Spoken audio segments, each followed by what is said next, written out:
চৈতন্য চরিতামৃতে মাধবেন্দ্র পরিপাতের ইতিহাস। চিন্তা করুন, মাধবেন্দ্র পরিপাতের ইতিহাস চৈতন্য যখন মাধবেন্দ্র পরিপাত তিনি বৃন্দাবনে যান, গোবিন্দের কুণ্ডে বসে আছেন। তার নিয়ম হলো তিনি অযাচিত ব্যক্তি, কোনোদিন চেয়ে খাবেন না। অজগার বৃত্তি, অযাচিত বৃত্তি, শিলবৃত বৃত্তি, আলাদা আলাদা বৃত্তি, মানে তারা কোনোদিন চেয়ে খাবে না। তো তিনি বসে বসে গোবিন্দের তীরে হরিনাম করছেন। হঠাৎ কিছু মহিলা তারা জল ভরতেছে, জল ভরে চলে যাচ্ছে। হঠাৎ একজন খুব সুন্দর একটা অপূর্ব বালক তিনি এসছেন মাধবেন্দ্র পুরীর কাছে। এসে বলছে, পুরী এই দুগ্ধলহ করো তুমি পান, মাগি কেন নাহি খাও, কিবা করো ধ্যান। তুমি মেঘে খাও না কেন, তুমি কার ধ্যান করো? মাধবেন্দ্র বলছে, হে গোসাই, হে সাধু মহাত্মা। পুরী কহে, কে তুমি, কাহা তোমার বাস, কেমনে জানিলে আমি করি উপবাস। বালক কহে, আমি গোপ, এই গ্রামে বসি, আমার গ্রামেতে কেহ নহে রহে উপবাসী। আমি গোপ, আমি গ্রামে থাকি, আজ পর্যন্ত আমাদের গ্রামে কেউ উপবাস থাকে না। হে গোস্বামী, হে মহাত্মা, তুমি কেন উপবাস আছো? আর কেউ অনেকে দুগ্ধ মেঙে খায়, কেউ খাওয়া প্রসাদ মানে মদগিরি করে খায়, কিন্তু যারা অযাচিত ব্যক্তি, অযাচক, যারা যাচনা করে না, তাদেরকে আমি নিজেই দিই। এই বলে তিনি কি করলেন, দুগ্ধের পাত্রটা দিয়ে গেলেন। দুগ্ধ এত অপূর্ব, তিনি পান করে এত তৃপ্তি পেলেন, তার শরীরের ভিতরে অষ্টসাত্ত্বিক বিকার আসতে থাকে। এত অসাধু, এত স্বাদিষ্ট দুধ। তো তিনি চিন্তা করছেন, কি জানেন কখন বালকটা আসবে, কখন বালকটা আসবে। এই করতে করতে রাত হয়ে গেল। তিনি চিন্তা করছে বালকটা আসবে, আরে নিতে আসলো না তো। তো এই নিয়ে তিনি খুব চিন্তা করছেন। কিন্তু রাত্রে তিনি স্বপ্ন দেখেছিলেন। স্বপ্নে দেখি সেই বালক সম্মুখে আসিয়া এক কুঞ্জে লইয়া গেলা হাতেতে ধরিয়া। তো তারপরে তিনি কি করলেন, না এই বালক যে কে, তিনি স্বয়ং শ্রীনাথজি ভগবান।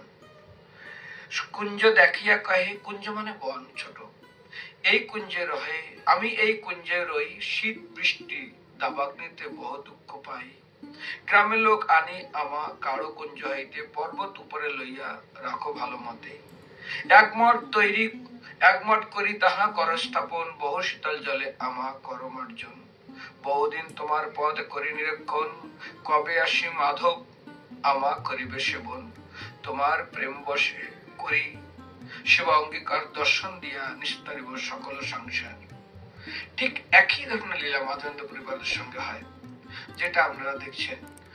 যখন তিনি ঘুরতে ঘুরতে গোপীনাথের মন্দিরে, খেচ্ছড়া গোপীনাথ, সেখানে তিনি আছেন, তিনি এসে এক বিশেষ অভিজ্ঞতা অর্জন করলেন। তিনি ওর ভক্তকে শ্রবণ করলেন, রে গোপালের না এক ধরনের ক্ষীর লাগে, সেই ক্ষীর এত সুন্দর যে তা স্বয়ং যদি, এমনকি শাস্ত্রে বলা হয়েছে সেই ক্ষীর এত সুস্বাদু, অমৃত তার কাছে ফেল। তো তিনি কি করলেন, আরে এত সুন্দর ক্ষীর ভোগ লাগে, আবার শুধু না 12টা ভাণ্ড ভোগ লাগে, 12টা মাটির পাত্রে। তিনি চিন্তা করলেন, তাহলে যদি একটু পেতাম, তাহলে আমার গোপালকে ভোগ লাগাতাম, শ্রীনাথজিকে ভোগ লাগাতাম। তাই নিয়ে তিনি কি করলেন, হঠাৎ তিনি বললেন, আরে আমি তো অযাচিত বৃত্তি নিয়েছি, হঠাৎ আমার মনে ভিতরে এরকম দুঃসন্ধি জাগলো কেন? বলে তিনি খুব নিজেকে অপরাধী মনে করতে লাগলেন। যাই হোক, তিনি দর্শন করলেন। কারণ কেন অপরাধী মনে করলেন, অযাচিত ব্যক্তি, আজকে তার মনের ভিতরে ইচ্ছা হয়েছে যদি পেতাম, কিন্তু নিজেদের প্রতি বাঞ্ছা, তার বলে কাম, নিজের জন্য নয়, কৃষ্ণের জন্য তিনি চেয়েছেন, তাহলে এই ভোগ আমি আমার গোপালকে লাগাতাম, এটাই নিজের জন্য নয়, যদি একটু পেতাম তাহলে স্বাদটা বুঝতে পারতাম। এটা নিয়ে নিজের ভিতরে খুব গ্লানি অনুভব করে তিনি দূরে বাজারে গিয়ে বসে হরিনাম করছেন। আর এদিকে সন্ধ্যায় ভোগ লাগে ক্ষীর অমৃত নাম, দ্বাদশ মৃত পাত্র ভরি অমৃত সমান। গোপীনাথের ক্ষীর করি প্রসিদ্ধ যাহার, পৃথিবীতে এইসব ভোগ নাহি কাহা নাই আর। অযাচিত ক্ষীর প্রসাদ যদি অল্প পাই, স্বাদ জানি তেহ ক্ষীর তৈছে স্বাদ জানি তৈছে ক্ষীর গোপালে লাগাই। আরতি দেখিয়া পুরি কইল নমস্কার, বাহিরে আইলা কিছু না কইল আর।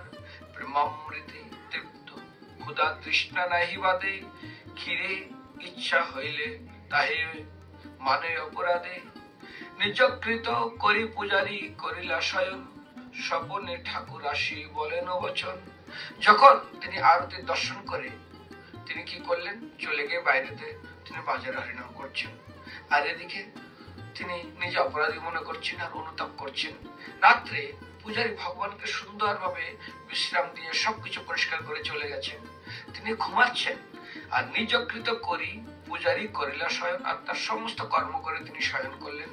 শয়ন কোথায় করলেন, তার গৃহে গিয়ে। এবং স্বপ্নে ঠাকুর আসি বলেন বচন।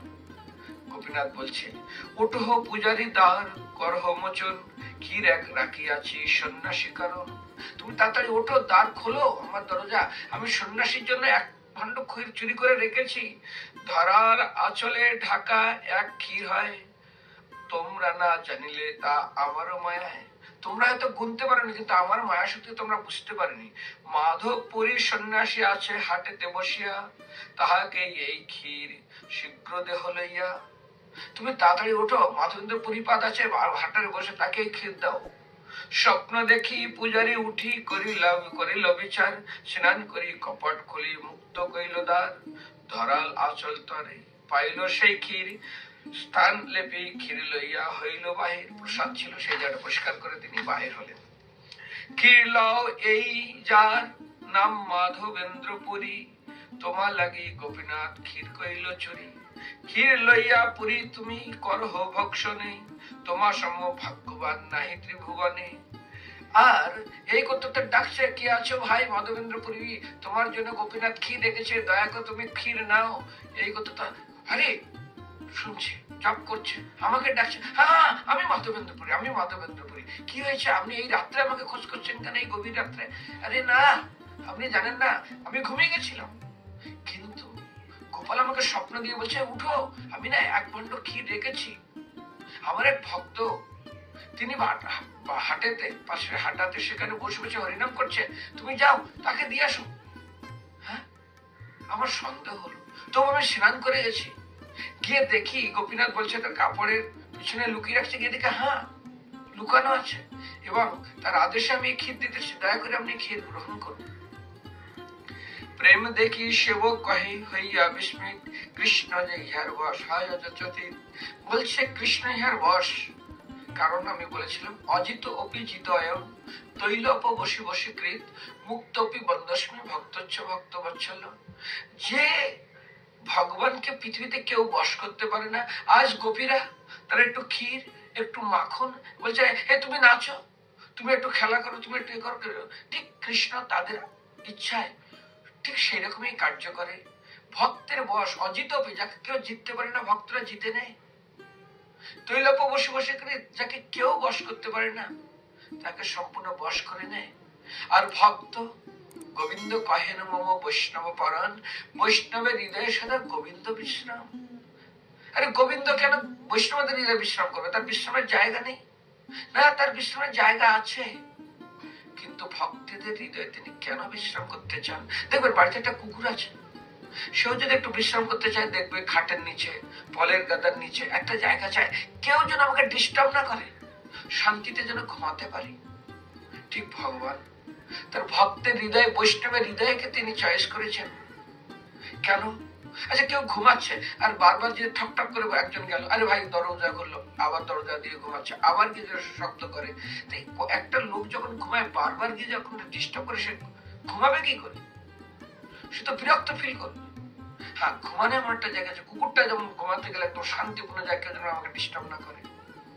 ঠিক ভগবানও চায় আমি গোবিন্দের ভক্তের হৃদয়ে, বৈষ্ণবের হৃদয়ে বাস করবো। কেন আমি গোবিন্দের হৃদয়ে বাস করবো, ভক্তের হৃদয়ে বাস করবো? এই জন্য ভক্তদের লেখা আছে, শাস্ত্রে বলা হয়েছে, সেখানে বলছে আশিলস্য বা পাদান্তং নিষ্ঠুমা, তাকে দুঃখ দাও, তাকে কষ্ট দাও, তাকে জ্বালা দাও, তাকে যন্ত্রণা দাও, সে কোনোদিনের জন্য ভগবানকে বিরক্ত করবে না। ন ধনং ন জনং ন সুন্দরী কবিতাং, যেমন বাইরের লোক একটু সেবা করার পর ধন দাও, জন দাও, পুত্র দাও, এই দাও, বারবার ভগবানের কাছে চাইতে থাকে। আচ্ছা, একটা মেয়েকে বাবা বিবাহ দিয়েছে, 3 জন মেয়ে একটা বাবার। তা বিবাহ দেওয়ার পরে একটা মেয়ে এসে বাবার খুব সুন্দর সেবা করে, একটা মেয়ে এসে শুধু এটা দাও ওটা দাও ওটা দাও, এটা নিব সেটা নিব এটা বলে। আর একটা মেয়ে এসে শুধু বাড়ির তার বাবা শ্বশুর বাড়ির দুঃখ জানায়।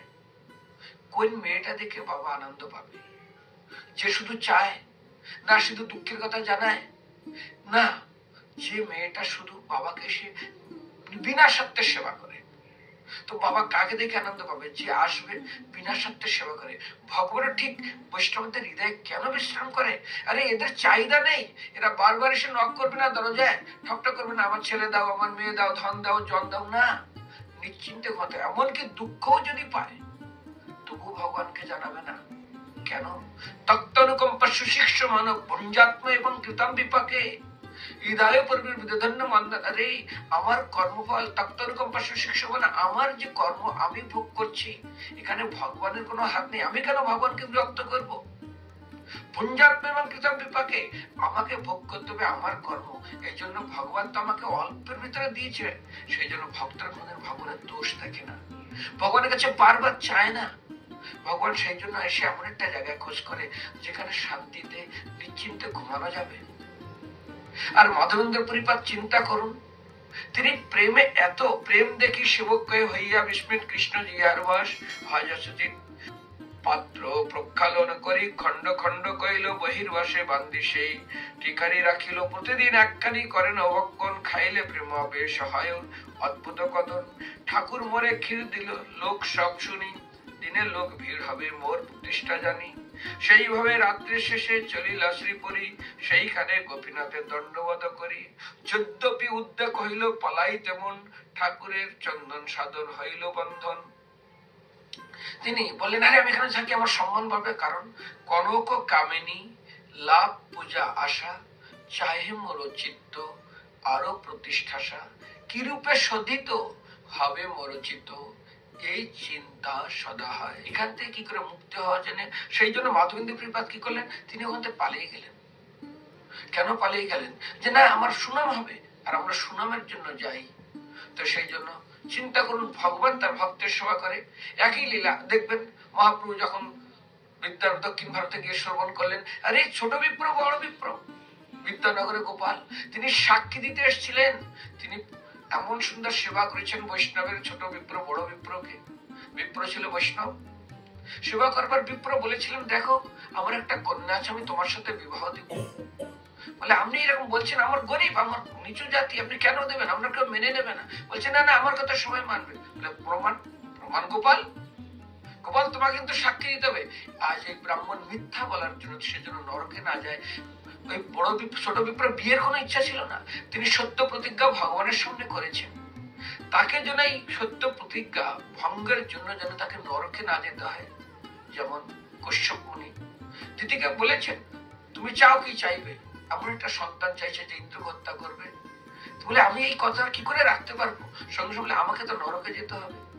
ঠিক যেমন দশরথ কৈকেয়ীকে কথা দিয়েছিলেন, যদি কথা ভঙ্গ হয় তাহলে নরকে যেতে হবে। ঠিক সেরকম বলছে এই বিপ্র আমার বিয়ের ইচ্ছে নেই, আজ এই মিথ্যা যদি বলে সে নরকে যাবে। আরে এত সুন্দর ধাম দর্শন করে এত সাধু সঙ্গ করে বৈষ্ণবতা লাভ করে নরকে যাবে, সেই ইচ্ছার জন্য তিনি গোপাল গোপাল তুমি সাক্ষী দেব। আর সেই গোপাল সেই বৃন্দাবন থেকে পায়ে হেঁটে দক্ষিণ ভারতে বিদ্যানগরে যায়, তারপর তিনি আবার জগন্নাথপুরী চলে আসেন। এবং ভক্তের সেবা করার জন্য চিন্তা করুন, এক সেল চালের তিনি অন্ন খেয়ে পায়ে হেঁটে এসছেন, যেটা সারা জগতে বিদিত। তাই যে পায়ে হেঁটে এসছেন ভক্ত সেবার জন্য আসেনি। আবার পায়ে হেঁটে, আমরা তো গাড়ি ঘোড়া কত কিভাবে যাই। এটা হইলো ভগবান তার ভক্তের সেবা করে। কিভাবে সেবা করে এটাও একটা প্রমাণ। এর পরের অংশটা দেখুন, ভগবান ভক্তের সেবা করে।